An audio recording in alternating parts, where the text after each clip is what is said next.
Subscribe किया है। आपने किया क्या? अगर नहीं किया तो कीजिए ना। माननीय राष्ट्रपति श्री रामनाथ कोविंद, प्रधानमंत्री श्री नरेंद्र मोदी, केंद्रीय शिक्षा मंत्री डॉक्टर R.P. निशंक, राज्यों के राज्यपाल, उपराज्यपाल व शिक्षा मंत्रियों के साथ उच्च स्तरीय शिक्षा के रूपांतरण में नेशनल एजुकेशन पॉलिसी 2020 की भूमिका पर आयोजित वीडियो कॉन्फ्रेंसिंग में मुख्यमंत्री श्री हेमंत सोरेन शामिल हुए। आयोजित वीडियो कॉन्फ्रेंसिंग में मुख्यमंत्री हेमंत सोरेन ने कहा कि इस नीति का पूरे देश को इंतजार था, परंतु इसका वर्तमान स्वरूप स्वीकार्य नहीं है। इसमें आमूलचूल परिवर्तन जरूरी है। यह सामाजिक और आर्थिक विषमता को और ना बढ़ा दे। अन्य विषयों के साथ साथ केंद्र सरकार का राज्यों के साथ सामंजस्य बनाकर सुगम शिक्षा व्यवस्था लागू करने के लिए आर्थिक भागीदारी पर भी राज्य का पक्ष रखा। शिक्षा नीति के साथ साथ शिक्षा से रोजगार संबंधित नीति और समावेशन का भी माननीय राष्ट्रपति जी की मौजूदगी में राज्य का पक्ष रखा। साथ ही कहा कि इस नीति को लागू करने के लिए बजट का प्रावधान कहां से किया जाएगा वह स्पष्ट नहीं। नई शिक्षा नीति में आदिवासी, दलित, पिछड़े, गरीब, किसान, मजदूर के बच्चों के हितों की रक्षा करने संबंधी प्रावधानों में स्पष्टता का अभाव है। रोजगार नीति पर कोई चर्चा नहीं की गई है। क्षेत्रीय भाषाओं पर चर्चा करते समय सिर्फ 8वीं अनुसूची में सम्मिलित भाषाओं का जिक्र एक बहुत बड़े वर्ग के साथ नाइंसाफी होगी। झारखंड जैसे भौगोलिक रूप से पिछड़े व दुर्गम क्षेत्र को नई नीति से हानि उठानी पड़ेगी। अनुसूचित जाति, जनजाति, पिछड़ों का जो आरक्षण है उस संदर्भ में भी इस में दस्तावेज में स्पष्ट नहीं है।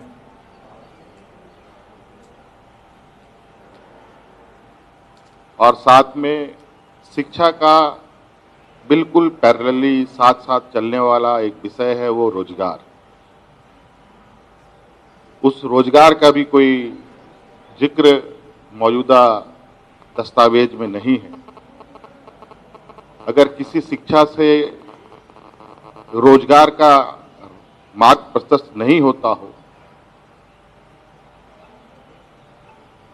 तो उस शिक्षण को कैसे ग्रहण करेंगे छात्र?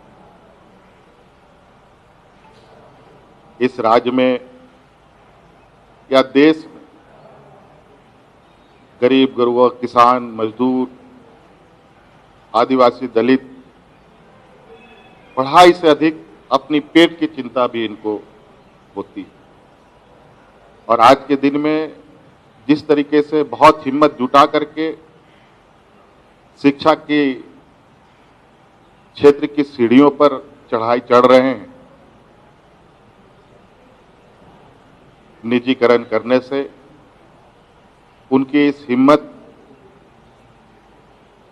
या वो सीढ़ी छीनने के बराबर जाता होगा। इसलिए कुल मिलाकर के हमने अपनी आशंकाएं जता दी हैं और आगे सरकार के जो इम्प्लीमेंट करने की जो व्यवस्थाएं हैं उस पर हमारी नजर रहेगी। देखिए,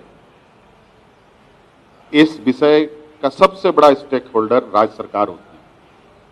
ये सारा चीजों को धरातल पे उतारना राज्य सरकारों की जिम्मेवारी होगी। और अगर इस विषय पर सही चर्चा नहीं हुआ या सही तरीके से बातें नहीं रखी गई, राज्य सरकारों का और जो संघीय व्यवस्था का जो पिलर है उसको नजरअंदाज किया गया, तो निश्चित रूप से चीजें जिस तरीके से प्रयोग के समय तो सही परिणाम दिखता है, लेकिन उसको रिप्लिकेट करते हैं तो पूरी तरीके से धराशायी हो जाता है। यह शिक्षा नीति परामर्शों की अभूतपूर्व और लंबी प्रक्रिया के बाद तैयार की गई है। मुझे बताया गया है कि इस नीति के निर्माण में लगभग 2.5 लाख ग्राम पंचायतों, 12,500 से अधिक स्थानीय निकायों तथा लगभग 675 जिलों से प्राप्त 2 लाख से अधिक सुझावों को ध्यान में रखा गया है। ऐसी राष्ट्रव्यापी तथा विस्तृत भागीदारी के कारण यह शिक्षा नीति सही मायनों में राष्ट्रीय अपेक्षाओं और समाधानों को समाहित करती है। यह शिक्षा नीति 21वीं सदी की आवश्यकताओं व आकांक्षाओं के अनुरूप देशवासियों को, विशेषकर युवाओं को आगे ले जाने में सक्षम होगी।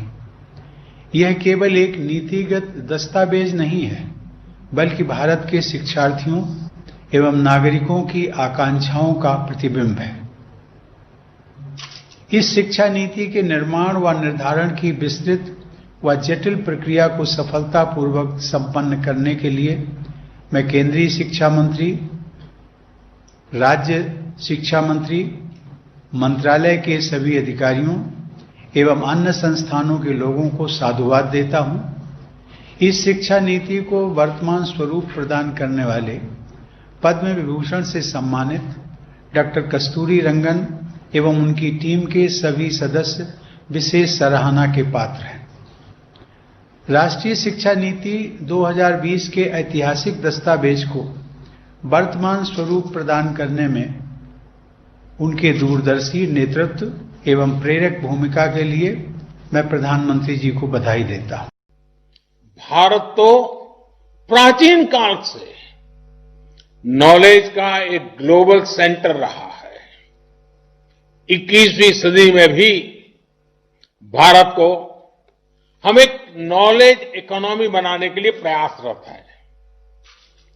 नई शिक्षा नीति इस संकल्प को सिद्ध करने की दिशा में बड़ा कदम है। नई राष्ट्रीय शिक्षा नीति ने ब्रेन ड्रेन को टैकल करने के लिए और सामान्य से सामान्य परिवारों के युवाओं के लिए भी बेस्ट इंटरनेशनल इंस्टीट्यूशन के कैंपस भारत में स्थापित करने का रास्ता खोला है।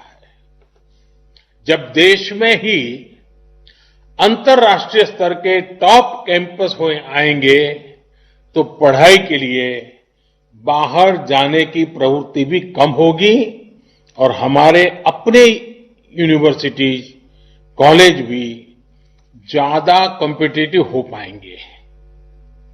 इसका एक और पहलू ऑनलाइन एजुकेशन भी है, जिससे पढ़ाई लिखाई के लिए लोकल हो या इंटरनेशनल हर प्रकार की सीमाएं समाप्त हो जाती हैं।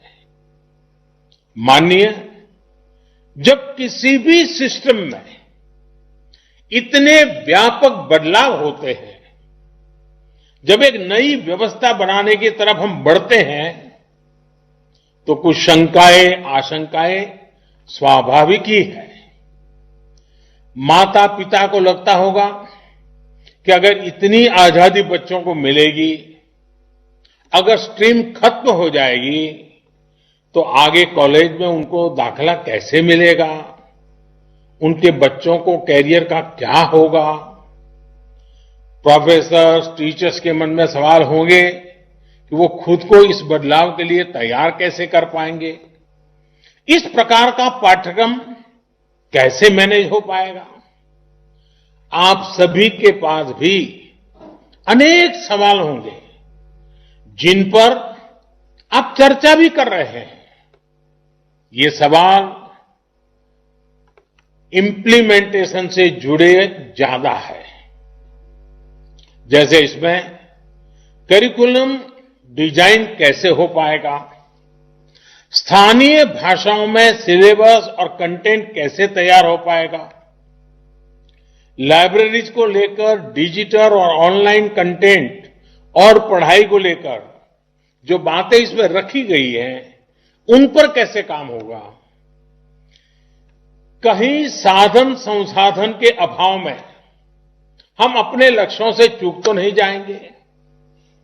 एडमिनिस्ट्रेशन को लेकर भी अनेक प्रकार के सवाल आप सभी के मन में स्वाभाविक रूप से होंगे।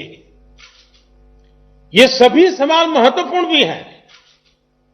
हर सवाल के समाधान के लिए हम सब मिलकर के काम कर रहे हैं। शिक्षा मंत्रालय की तरफ से भी लगातार संवाद जारी है। राज्यों में भी हर स्टेक होल्डर की पूरी बात, हर राय को, फीडबैक को खुले मन से सुना जा रहा है। आखिर हम सभी को मिलकर ही तो तमाम शंकाओं और आशंकाओं का समाधान करना है। सारे खबरों से अपडेट रहने के लिए आप हमारे फेसबुक पेज को लाइक और फॉलो करना ना भूलें। साथ ही साथ आप हमारे यूट्यूब चैनल को सब्सक्राइब करें और आप हमें इंस्टाग्राम पे फॉलो भी कर सकते हैं। और भी खबरों से अपडेट रहने के लिए आप विजिट करें www.rivalindiatv.com।